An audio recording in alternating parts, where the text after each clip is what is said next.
विपद संकुल अवस्था भरा नदी में थाली धोउछंती छात्र छात्री। बड़ घटना को अपेक्षा करिछि स्कूल प्रशासन। अचिंता निदरे स्कूल प्रशासन भरा नदी में बाजी लगुछि छोट छोट पिलांको जीवन। कणासरे पुणी देखिबाकु मिलिछि एभଳି अभावनीय दृश्य। लगाण वर्षा सह विभिन्न स्थान में नदी नाल फुली रही। सेपटे बन्या पानी माड़ी आसुथुवा बेले प्रशासन बारंबार सतर्क कराउछि, किंतु एभଳି स्थिति रे कणास चुपुरिंगी उच्च विद्यालय देखिबाकु मिलिछि एभଳି नग्न चित्र।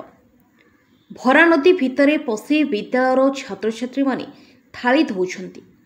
मध्याह्न भोजन परे पिलामाने थाली धोउथुवा देखिबाकु मिलिछि।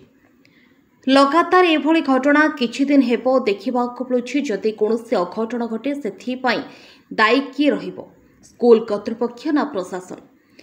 एने प्रधान शिक्षकों सह जोगाजोग करा जायतिले मध्य प्रतिक्रिया मिली पारि नाही।